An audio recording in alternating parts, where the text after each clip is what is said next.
Bismillahirrahmanirrahim. Assalamualaikum warahmatullahi wabarakatuh. Terima kasih atas kesempatannya pada hari ini. Untuk materi hari ini kita akan membahas mengenai manajer dalam kegiatan manajemen.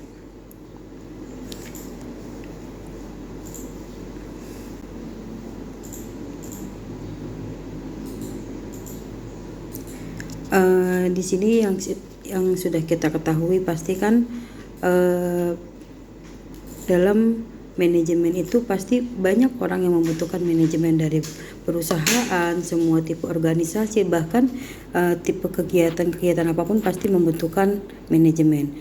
Dan kenapa manajemen itu sangat dibutuhkan? Karena dengan adanya manajemen itu akan mencapai sebuah tujuan organisasi, mencapai sebuah bisnis yang lebih baik lagi dan lebih maju lagi, dan juga untuk menjaga keseimbangan antara tujuan yang saling bertentangan dan mencapai suatu efektivitas dan efisiensi dalam sebuah perusahaan atau organisasi maupun kegiatan.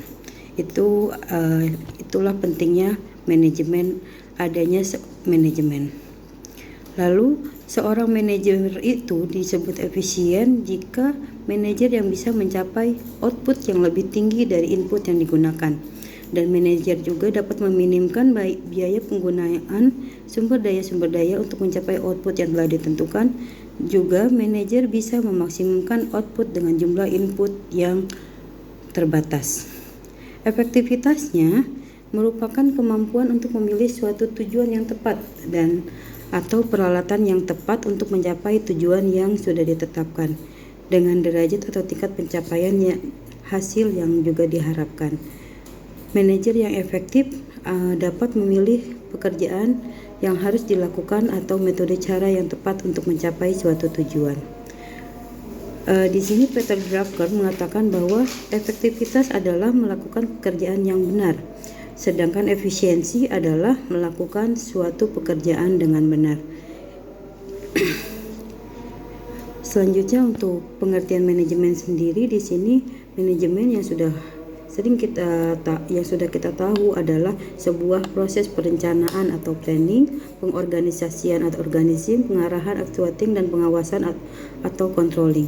Usaha-usaha para anggota organisasi dan juga penggunaan sumber daya organisasi lainnya agar mencapai suatu tujuan organisasi yang telah ditetapkan. Dalam ilmu pengertian manajemen ini adalah upaya manusia untuk memanfaatkan semua sumber daya yang dimilikinya untuk mencapai sebuah tujuan secara efektif dan efisien.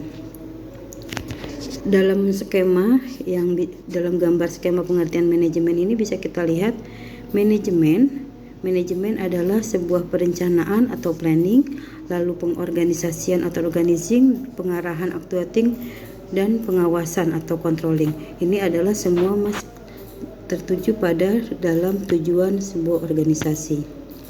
Manajemen sebagai ilmu atau sains itu ilmu yang terus berkembang untuk pembuatan keputusan. Lalu dalam sebagai seni atau art, perencanaan, kepemimpinan, komunikasi, dan segala sesuatu yang menyangkut manusia.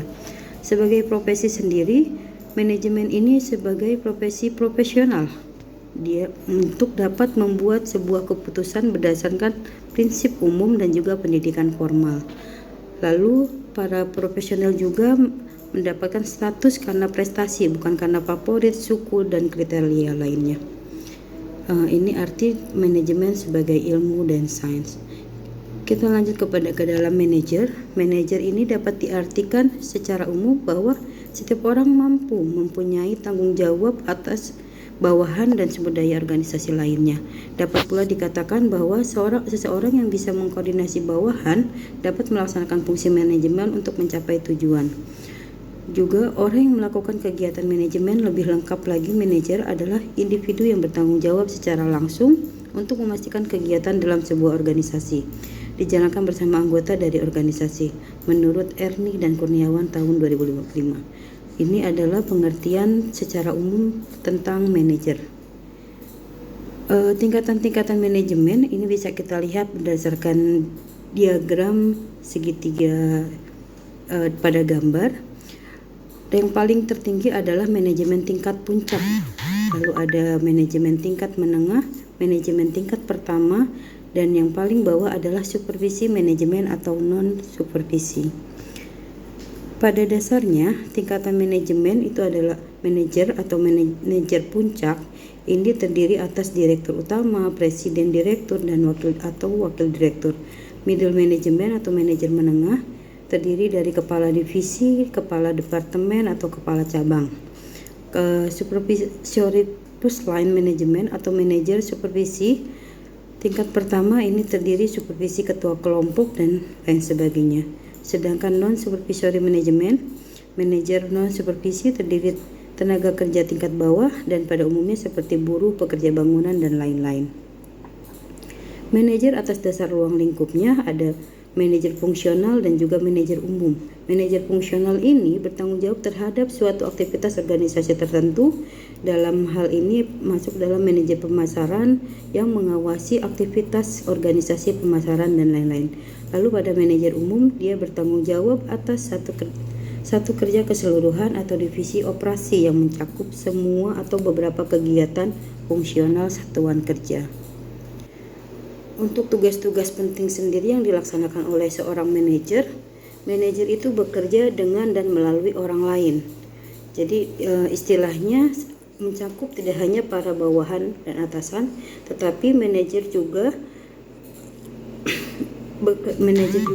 dalam organisasi. Di samping itu termasuk individu dari luar organisasi, ada penyedia supplier, konsumen atau pelanggan, pengurus serikat karyawan, pejabat dan karyawan-karyawan kantor pemerintahan dan lain sebagainya.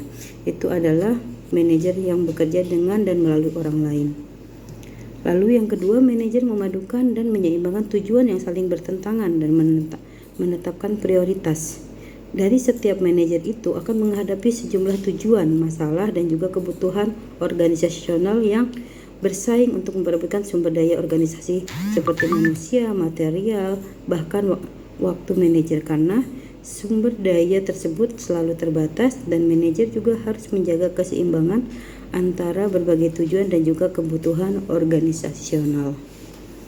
Yang ketiga, manajer bertanggung jawab dan mempertanggungjawabkan. Nah, para manajer ini ditugaskan untuk mengelola pekerjaan tertentu secara sukses dan mereka biasanya dievaluasi atas dasar seberapa baik mereka mengatur tugas yang harus diselesaikan, sehingga lebih lanjutnya manajer juga bertanggung jawab atas kegiatan bawahannya. Sukses atau kegagalan bawahan adalah cerminan langsung sukses atau kegagalan seorang manajer. Selanjutnya, manajer berpikir secara analisis dan konseptual. Untuk menjadi pemikir yang analis, manajer harus mampu merinci dan memisahkan suatu masalah menjadi komponen-komponen masalah, menganalisa masalah, kemudian mencari penyelesaian yang layak dan akurat, dan yang lebih penting bagi manajer adalah menjadi pemikir konseptual yang mampu memandang seluruh tugas dan mengaitkan suatu tugas dengan tugas-tugas lain. Selanjutnya, manajer adalah seorang mediator. Jadi dalam sebuah organisasi terdiri dari orang-orang yang kadang mereka saling tidak setuju atau saling bertentangan. Bila ini terjadi dalam suatu unit kerja atau organisasi, maka bisa menurunkan semangat kerja dan produktivitas atau merusak suasana kerja. Bahkan karyawan yang cakap bisa meninggalkan organisasi. Kejadian seperti ini menuntut peranan manajer sebagai mediator atau penengah. Lalu manajer adalah seorang politisi. Seperti yang dilakukan politisi dalam mengkampanyekan program-programnya, manajer juga harus mengembangkan hubungan baik untuk mendapatkan dukungan atas kegiatan atau usulan keputusan-keputusannya.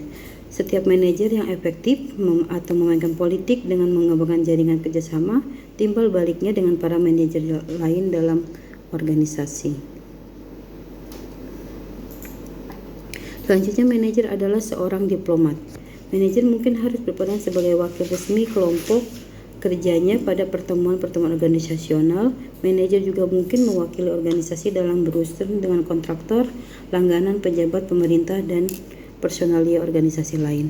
Manajer juga mengambil keputusan-keputusan sulit karena setiap organisasi pasti menghadapi banyak masalah, dari kesulitan finansial, personalia, dan lain sebagainya. Manajer di sini diharapkan untuk dapat menemukan pemecahan berbagai masalah sulit dan mengambil berbagai keputusan yang akurat. Demikian, terima kasih. Assalamualaikum warahmatullahi wabarakatuh.